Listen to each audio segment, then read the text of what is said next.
Habang nagtitipon ang lahat, bumaling ang lahat ng mata kay Lightning. Sa wakas ay nagising na siya, mukhang medyo natutuliro ngunit maayos naman. Matapos ang masusing pagsusuri, kinumpirma ni Agatha na pisikal siyang maayos ngunit nakaranas ng matinding pagkapagod mula sa matagal na paglipad. Maging ang mga kakayahan ni Nightfall ay sumuporta sa parehong conclusion. Ngunit paano na ang sugat? Ipinaliwanag ni Agatha na ang problema ay hindi ang pinsala kundi isang bagay na mas komplikado. Sa paanuman, ang mahika ni Lightning ay nadungisan o marahil ay nasira, kahit na walang direktang contact. Nahirapan si Nightingale na paniwalaan iyon.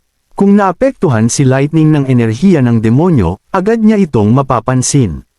Gayunpaman, itinuro ni Agatha na ang korupsyon ay banayad, halos microscopiko, kumpara sa sariling mahika ni Lightning. Masyadong maliit ito para makita sa isang sulyap. Ang balanseng batong mahika ang nakaramdam na mayroong kakaiba. Kung ito man ay tunay na korupsyon o iba pa ay hindi pa rin tiyak. Sandaling nag-isip si Roland upang i-proseso ito.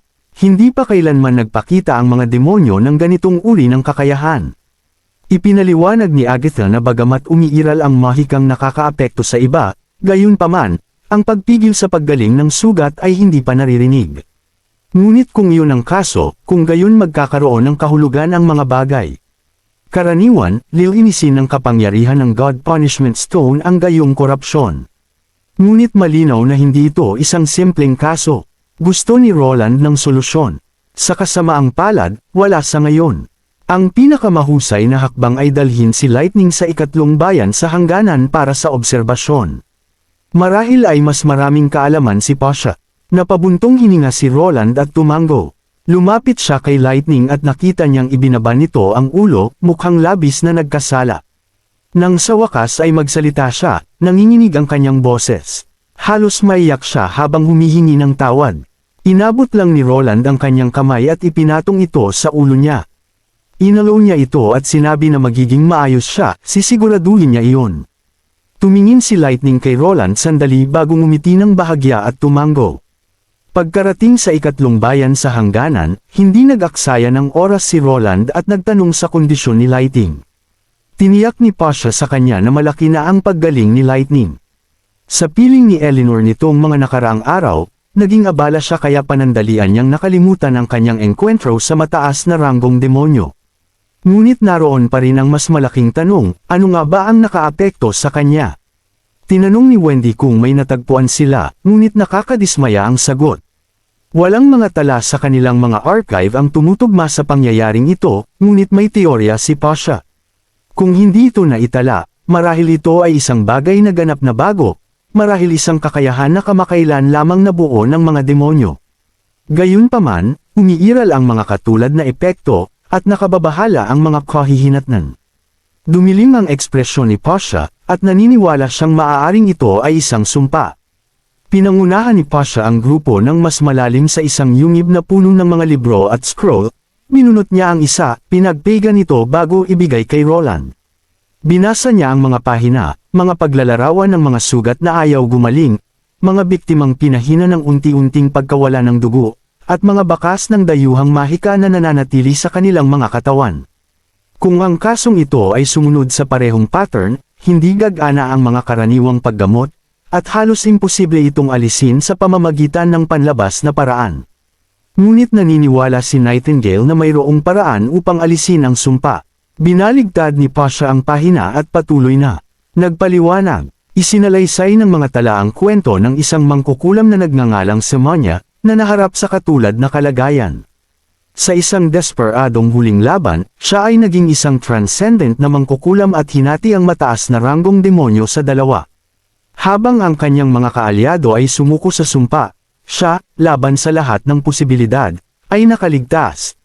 Mukhang kung si Lightning ay tunay na tinamaan ng gayong sumpa, mayroon lamang isang solusyon, na patayin ang responsableng demonyo. Kinilala ni Pasha ang kahirapan ng gayong gawain. Si Nightingale, na tahimik hanggang ngayon, ay kinuyam ang kanyang mga kamao. Huminga ng malalim si Roland, pagkatapos ay isinara ang libro. Hindi ito magiging madali, ngunit walang paraan na susuko siya. Pagkatapos ay may pumasok sa kanyang isipan. Kung ang demonyong ito ay maaaring magdulot ng gayong sumpa ng walang direktang contact, ano ang mangyayari sa mga ordinaryong tao kung malagyan ng sumpang ito? Naniniwala si Pasha na mas malala pa ito. Dahil mas marupok ang mga mortal, hindi lamang hindi gagaling ang kanilang mga sugat, ngunit malamang nalalala pa ito sa paglipas ng panahon. Ang hindi may iwasang resulta ay kamatayan lamang. Tinanong ni Roland kung pinipigilan ng God Punishment Stone ang kakayahang ito. Nag-alinlangan si Pasha bago sumagot. Sinabi niyang kaya nito, gayunpaman, hanggang sa isang tiyak na antas lamang. Ngunit kung ang pinag-uusapan nila ay isang Magic Slayer, maaaring mas hindi maaasahan ang epekto ng bato. Samantala, sa kabilang silid, dahan-dawang iminulat ni Lightning ang kanyang mga mata. Siya ay umupo sa isang sulok, mahigpit na niyayakap ang kanyang mga sarili. Natatakot siya at hindi tiyak sa kanyang kinabukasan. Sa isang boses na halos pabulong, nagsalita siya sa katahimikan. Ama, ano ang dapat kong gawin? Habang nagbabago ang eksena, lumapit ang isang gwardya ng hari at nagulat na handa na ang lahat. Ngunit sa halip na humakbang siya mismo, sumenya si Roland kay Ana. Ngayon, aniya, ang mamamahala ay ang ministro ng inhinyeriya. Sandaling nag-alinlangan ang gwardya, pagkatapos ay formal na tinawag si Ana bilang kamahalan, ang reyna. Humakbang si Ana, matatag ang kanyang boses habang ibinibigay ang utos na simulan ang pagsubok. Sa mga riles ay nakatayo hindi lamang isang tren kundi pati na rin ang bagong pyesa ng artillery. Ang tunog ng mga gear na nagngangalit sa isa't isa ay pumuno sa hangin habang aktibo ang mekanismo. Pinagmamasdan ng lahat ng ito, napalunok si Axe. Para sa kanya, ang sandatang ito ay halos kamukha ng demonyong nakita nila noong nakaraang araw. Bigla na lang ay narinig ng lahat ang isang malakas na pagsabog. Dumagundong ang kanyan, nagpadala ng isang bala na bumulusok sa hangin. Ang shockwave ay lumaganap sa nagtitipong karamihan, na iniwang sandaling natigilan. Gayunpaman, mukhang nasiyahan sina Roland at Ana sa nakitang napakagandang resulta ng pagsubok. Si Edith naman ay halos natulala. Dito, itinuro niya, ang pinakamalaking nawawalang bahagi ng kanilang plano na salakayin ang Tekiri Ruins ay kumpleto na. Ang natitira na lamang ay ang pangalan. Ngumiti si Roland at tinawag itong Black River. Naunawaan ni Edith ang pangalan, sinasabing ito ay sumasalamin sa pulang usok na nagpapatakbo sa kanilang mga kaaway. Kinumpirma ito ni Roland sa pamamagitan ng pagtango. Ang pulang usok ang buhay ng demonyo. Ngunit ngayon, magkakaroon sila ng sariling buhay. Ang eksena ay lumipat sa Neverwinter, isang boses ang tumawag, sinasabi kina Buggy at Good na oras na para umalis. Mabilis na pinunasan ni Buggy ang kanyang bibig, ibinaba ang kanyang plato, at nagmadaling maghanda. Samantala, isinuot ni Good ang kanyang coat, at tinanong siya ng batang babae sa silid kung talagang hindi niya kailangang sumama. Sinabi ni Good sa kanya na masyado pa siyang bata at ilang beses na nilang napag-usapan ito. Nagpout siya, ngunit pinutol siya ni Good. Alam niyang babanggitan na naman nito ang kanyang panahon sa Wolfheart. At hindi niya ito papayagang patuloy na gawin ang ginawa nito noon. Bago umalis, banilinan niya itong huwag gumala. Pagkatapos, nang nakangiti, nangako siyang magdadala ng ilang malutong na pancake ng itlog para dito. Pagkatapos nito, nagmadali siyang bumaba, sumama kina Buggy at isa pang batang lalaki. Silang tatlo ay sabay na umalis. Pinag-uusapan kung anong trabaho ang hahanapin nila ngayon, marahil ay paglilinis ng nyebe, pagbasag ng yelo, o kahit ano lang para maging abala. Bumaling ang batang lalaki kay Buggy, tinatanong kung ano ang plano niyang gawin. Sinabi ni Buggy na wala siyang balak magtrabaho, sumama lang siya. Ngunit hindi iyon ang buong katotohanan. Sa katunayan, nakuha niya ang atensyon ng foreman mula sa Engineering Team 6. Sa loob lamang ng ilang araw, pipirma na siya ng kontrata.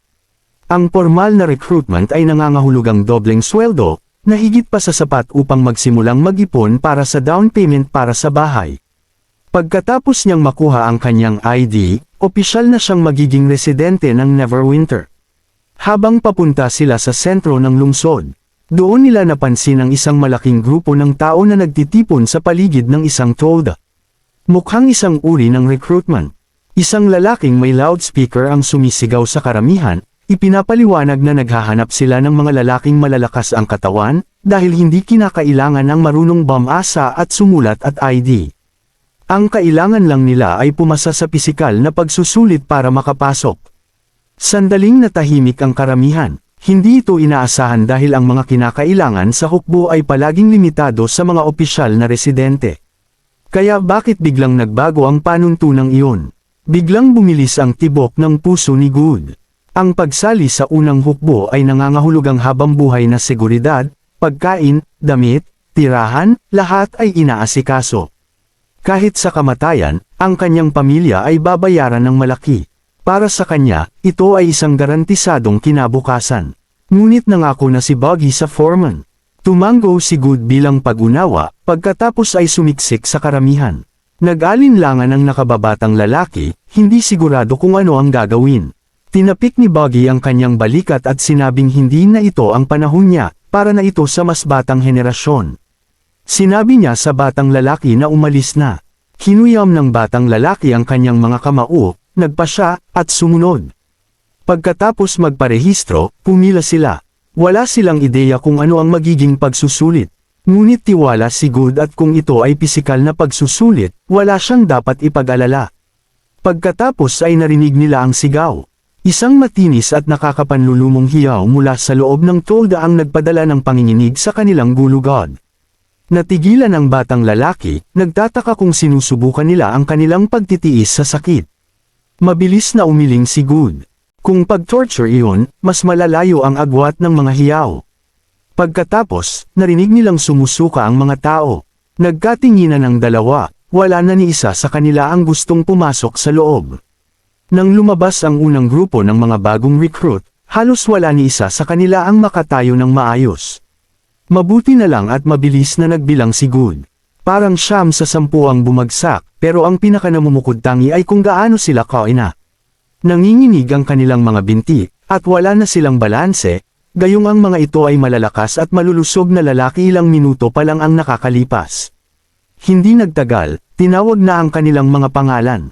Isang opisyal ng militar ang nakatayo sa harapan nila, halos hindi man lang tumitingin habang nagpapakilala. Hindi sa pangalan, kundi bilang tagasuri lamang. Walang saysay ang mga pangalan, paliwanag niya, dahil karamihan sa kanila ay hindi rin naman tatagal sa araw na ito. Kahit para sa mga pumasa, ito pa lamang ang unang hakbang. Sa ngayon, karamihan sa kanila ay napagtanto na hindi ito recruitment para sa unang hukbo kundi marahil ang ikalawang hukbo o posibleng isang bagong reserbang puwersa. Pero walang pakialam dito si Good. Hanggat ang sweldo ay makapagbibigay ng mas magandang buhay para sa kanya at kay Rachel, handa siyang sumugal. Inanunsyo ang mga patakaran, at ito ay medyo simple. Kailangan lang ilagay ang parehong paa sa pedal at umupo ng tahimik sa loob ng 5 minuto. Anuman ang mangyari, anuman ang kanilang makita, hindi sila pinapayagang mahulog sa upuan. Parang napakadali nito. Pagkatapos, nagsara ang mga kurtina, dumilim ang silid, at hindi nagtagal ay nakakita sila ng isang kislap. Ang sumunod na nakita ni Good, lumulutang siya. Iyon ang pakiramdam niya. Bumagsak ang kanyang sikmura, at kumawala ang kanyang mga braso't binti para magbalanse.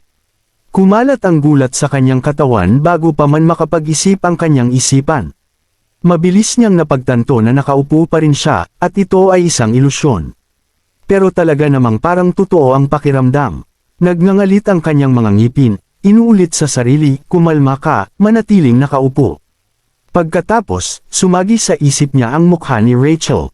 Ang sandaling tumingin siya sa kanya ng may tiwala. Kumapit siya sa isiping iyon na parang isang salbabida, pinipigilan ang sarili laban sa napakalaking pakiramdam ng kawalan ng timbang. Ipinangako niya sa sarili na hindi niya kailanman papayagan si Rachel na bumalik sa dati niyang buhay.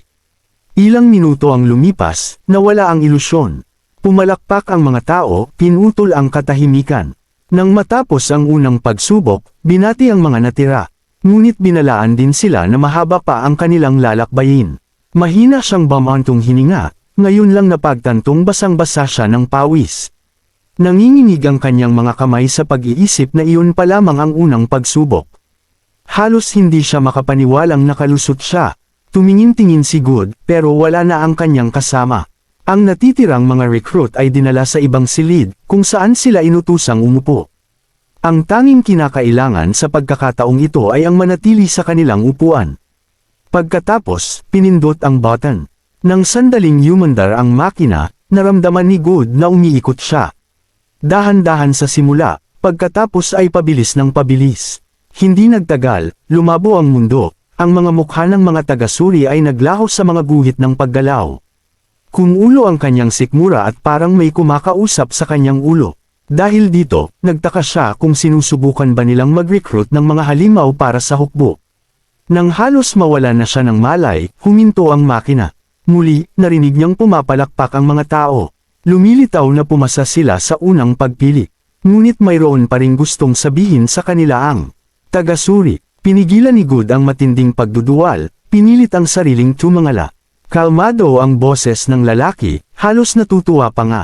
Maraming recruit, aniya, ang sumasali sa militar na nangangarap ng komportableng buhay, mataas na sweldo, at seguridad. Ngunit hindi iyon ang mga bagay na talagang nagpapanatili sa mga tao rito. Sa paglipas ng panahon, mapagtatanto nila na may isang bagay na mas dakilang dapat hangarin. Kapag dumating ang sandaling iyon, ang kanilang orihinal na mga motibasyon ay tila walang halaga. Ngumisi ang taga-suri at tumalikod para umalis. Pinanood siya ni Good habang papalayo, napagtantong mas mabait pala ang opisyal kaysa sa inaasahan niya. Tumayo siya nang nanginginig ang mga binti, at tinawag ito, nagtatanong kung maaari man lang nilang malaman ang pangalan ng lalaki. Humarap ang taga-suri, bumuo ng isang dramatikong pose bago ngumisi sa kanyang balikat. Sinasabi sa kanila na ang pangalan niya ay Vanner. Pagkatapos, habang tumatawa, idinagdag niya, malugod kang makapaghihiganti sa akin anumang oras. At bigla na lang, umalis siya. Nakatayo roon si Good, natigilan dahil hindi yun ang ibig niyang sabihin. Di nagtagal, dinala sila sa sumunod na silid. Nakatayo si Wade sa gitna, pinagmamasdan ang mga bagong recruit na may interes. May binulong siya tungkol sa mga ito na siyang mga kandidato para maging kabalyero.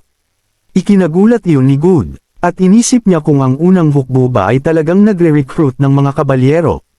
Karaniwan, ang titulo ay nakalaan para sa mga mandirigmang isinilang na maharlika, ang uri ng papel na hindi niya pinangarap man lang. Bago pa siya makapag-isip ng malalim, pumasok sa silid si Tilly. Nakangiti niyang sinabi na ang tawag dito ay Sky Knights. Sa pangalan pa lang, malinaw na kung sino ang nakaisip nito. Siyempre, ang kanyang kapatid. Ngunit agad niyang idinagdag na malayo pa sila sa yugtong iyon. Sa ngayon, sila ay mga recruit pa lamang. Habang papalapit siya sa mga lalaki, nag-alangan ng Royal Guard, hindi sigurado kung dapat ba silang humakbang. Ngunit kinawen sila ni Tilly, na sinasabing may proteksyon siya. Habang binabati niya ang mga recruit, naramdaman ni Good na uminit ang kanyang mukha ngunit hindi siya nag-iisa. Ang buong grupo ay namula bago tuluyang nakilala kung sino ang nakatayo sa harap nila, at dali-dali silang lumuhod. Sumenya si Tilly para tumayo sila. Alam niyang may mga tanong sila. Ang hindi karaniwang recruitment, ang kakaibang proseso ng pagpili, maraming dapat ipaliwanag. Ngunit sa ngayon, pinanatili niyang simple ito. Una, hindi sila sasali sa unang hukbo o sa ikalawang hukbo. Ito ay isang bagay na ganap na bago. Ang kanyang kapatid ay may mga plano para sa isang ganap na kakaibang uri ng puwersang militar, hindi katulad ng anumang nakita na ng mundo at iyon ang dahilan kung bakit naging hindi karaniwan ang mga pagsubok. Sumidhi ang pananabik sa silid hanggang sa ibinigay niya ang sumunod na dagok. Sinabi niya sa kanila na hindi pa sila malapit na matawag na mga sundalo. Sa pinakamahusay na kalagayan, sila ay mga reserbang kandidato. Simula sa pinakaibaba, ang mga pagsubok na haharapin nila ay mas mahirap pa kaysa sa naranasan nila. Kung ikukumpara sa darating, ang mga pagsubok na ito ay parang laro lang ng bata. Pagkatapos ay naging mas seryoso siya at sinabing sa 16 na taong nakatayo roon, marahil, 1 o 2 lamang ang makakapasok bilang Sky Knights, o posibleng wala man lang. Kumalabog ang puso ni Good, kaya kabalyero nga talaga ito. Hindi niya alam kung ano ang pagkakaiba ng isang Sky Knight sa isang tradisyonal na kabalyero. Ngunit hindi iyon mahalaga dahil sa unang pagkakataon, isang karaniwang tao na walang maharlikang dugo ang binibigyan ng pagkakataon. At syempre, mahirap iyon. Mayroon bang anumang bagay sa kanyang buhay na naging madali? Nagpatuloy si Tilly, na nagpapaliwanag na sa ngayon, siya at ang kanyang kapatid lamang ang ganap na nakauunawa kung ano ang magiging bagong puwersang ito. Gayunpaman, dahil ang kanyang kapatid ay may iba pang responsibilidad, ang pagsasanay at pamumuno ay mapupunta sa kanya. Sa wakas, napagtanto ni Good na hindi lamang ito tungkol sa pagsali sa isang bagong hukbo. Kung magtatagumpay sila, maaari silang maging mga kabalyerong personal na hinirang ng prinsesa. Ang realisasyong iyon ay kumalat sa grupo na parang apoy. Sumibol ang pananibik, at nagbago ang kapaligiran. Napansin ni Tilly ang biglaang pagbabago ngunit hindi siya lubos na sigurado kung bakit. Lahat ng matagumpay na recruit ay lilipat sa isang itinalagang lugar ng pagsasanay. Doon, tatanggap sila ng bagong tirahan, opisyal na pagkakakilanlan, at isang lugar sa loob ng bagong kapital. Ngunit may isang kondisyon, kahit bilang mga reserbang miyembro, sila ay nasa ilalim na ngayon ng jurisdiction ng militar. Ang pag-alis sa kalagitnaan ay hindi kasing simple ng paglalakad palayo, ito ay ituturing na pagtataksil. Anumang pagsuwi sa mga utos militar ay mayroon ding mga kahihinatnan. Agad na tumuwid ang mga recruit, na ipinahayag ang kanilang pangako. Nasiyahan, tumanggo si Tilly at ipinasa ang mga bagay-bagay para hintayin ang huling sesyon. Humakbang si Wade, may hawak na isang pirasong papel, at inutusan silang ulitin ang kanyang sasabihin. At kaya, nanumpa sila ng kanilang katapatan sa hari ng Grey Castle. Pagsapit ng gabi, tahimik na ang mga lansangan, karamihan sa mga tao ay umalis na. Nang walang pag-aaksaya ng isa pang segundo, tumakbo siya pauwi. Pagdating sa bahay, naglulutong ng hapunan si Rachel. Bago pa siya makapagsalita, sumulyap ito sa kanya at sinabing huli na siya. Napakamot sa ulo si Good, humihingi ng paumanhin. Ngunit narinig na niya sa kapitbahay na si Good ay nakakuha ng magandang trabaho. Ngunit hindi siya interesado sa mga detalye. Sa halip, iniabot niya ang kanyang kamay na naghihintay. Naguguluhan si Good. Sumimangot si Rachel, tinuro siya at sinabing nangako siya ng pancake na may itlog. Sa huli, tuluyang nakalimutan ni Good ang tungkol dito. Sinabi niya kay Rachel na nanunumpa na magdadala siya sa susunod. Sa totoo lang, bawat linggo, at kasandami ng gusto niya. Ngunit mukhang hindi kumbinsido si Rachel. Umaasang may lilihis ang kanyang atensyon, dali-dali siyang dumukot ng isang bagay mula sa kanyang bag at hiniling sa kanya na tingnan ito. Ito ay isang package mula sa prinsesa. Sa loob ay may ilang aklat, ngunit hindi marunong bumasa si Good. Kumuha si Rachel ng isa. Binasa niya ang isa, sumulyap sa pabalat, at binasa ang ilang salita tulad ng flight at operations. Ang buong pangalan pala ay Flight Principles and Operations Manual. Balik sa silid ni Roland, iniabot ni Tilly kay Roland ang huling listahan. Tinanggap niya ito ng tango, iniabot sa kanya ang isang tasa ng tsaa at tinanong kung kumusta ang recruitment. Sumagot si Tilly na hindi kasendami ng inaasahan nila. Ngunit maayos naman ang mga nakuha nila. Sa huli, 200 recruits lamang ang nakapasa. Hindi siya nasiyahan sa bilang dahil laban sa mga demonyo. Ang bilang na iyon ay halos patak lamang sa karagatan. Gayunpaman, naniniwala si Roland na ang unang hakbang ay palaging ang pinakamahirap. Kapag mayroon na silang tunay na mga halimbawa tulad ng mga tunay na pioneer na nangunguna, ang ikalawang alon ng recruitment ay magiging mas madali. At kapag dumating ang panahong iyon, hindi lamang ito limitado sa Neverwinter. Nagpalitan ng tingin sina Tilly at Nightingale, parehong nagtataka kung ano ang kanyang pinaplano. Ipinikit ni Roland ang kanyang mga mata, ang kanyang mga iniisip ay lumilipad sa ibang lugar. Alam niyang ang mga tao ay may iba't ibang ambisyon at iba't ibang pananaw. Ngunit isang bagay ang palaging totoo, ang katotohanan na ang mga tao ay palaging may likas na pananibik sa malawak na mundo. At kung aangkinin nila ang kanilang lugar sa himpapawid, ang unang hakbang ay ang pagbuo ng isang hukbo. Siyempre, hindi siya nagpadalos-dalos. Ang pagsasanay sa mga piloto ay hindi katulad ng pagsasanay sa mga sundalo sa lupa.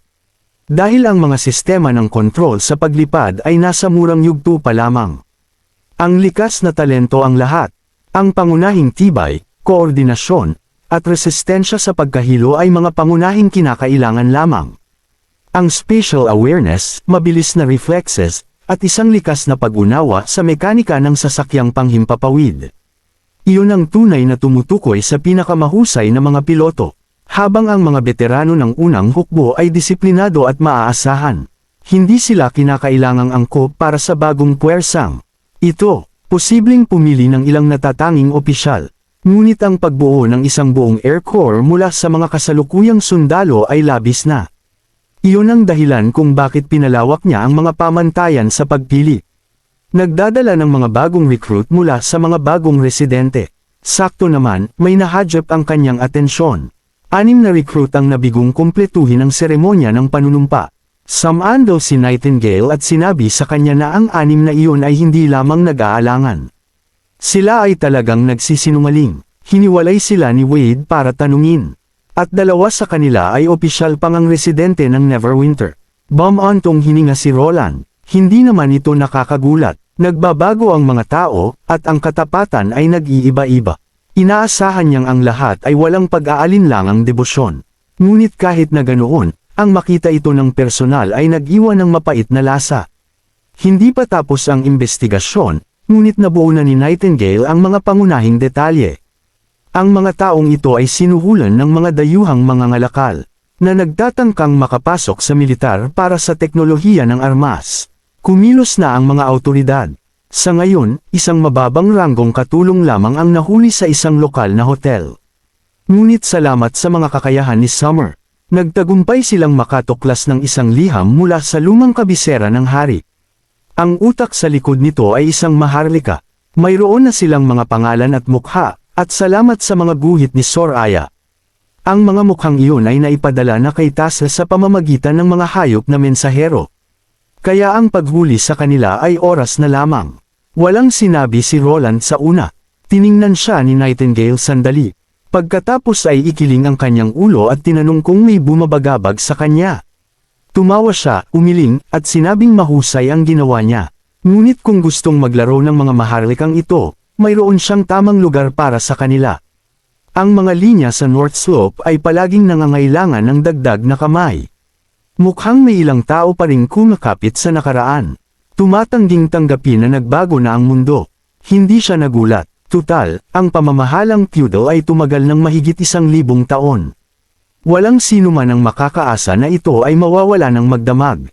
Ibinalik ni Tilly ang usapan sa tamang landas. Nalutas na ang isyu sa mga tao. Ngunit kumusta naman ang mga eroplano? Bahagyang umubo si Roland, dali-daling inilipat ang usapan sa ibang bagay.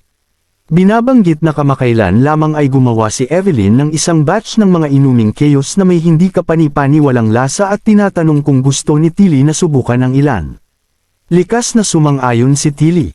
Ngunit nang lumabas ang mga salita sa kanyang bibig, napagtanto niya ang nangyari. Pinag-uusapan nila ang mga eroplano. Seryoso bang sinasabi ni Roland na hindi pa siya nakakagawa ng kahit isa?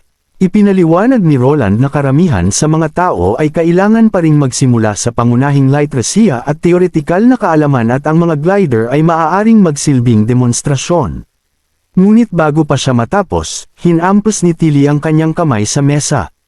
Mahigpit na itinuturo na kahit na ang mga glider, kapag binago, ay lumilipad ng ganap na magkaiba mula sa isang tunay na eroplano. Kung hindi niya personal na pinaandar ang isang tunay na eroplano, paano niya posibleng turuan ang iba? Nag-aalalang sumulyap si Roland sa kanyang kawawang, inabusong mesa habang nagpatuloy si Tilly. Nanilinaw na kahit na mangyari ang iminungkahi niya, kakailanganin pa rin niya ng hindi bababa sa 1 buwan upang lubos na maunawaan ang mga kakayahan ng sasakyang panghimpapawid at ayusin ang manual sa paglipad. Dahil ipinagkatiwala ni Roland ang responsibilidad na ito sa kanya, wala siyang ibang pagpipilian kundi pilitin siyang tapusin ang kanyang bahagi ng trabaho. Pinahid ni Roland ang pawis sa kanyang noo, at mabilis na nangako na sa loob ng 2 linggo, gagawa siya ng isang ganap na gumaganang eroplano. Noon lamang mukhang nasiyahan si Tilly. Siyempre, dahil naayos na ang usapin, sa wakas ay oras na para subukan ang kahangahangang inuming chaos. Pagkatapos nilang 3 na inumin ang kanilang mga inumin, nagpaalam si Tilly at umalis.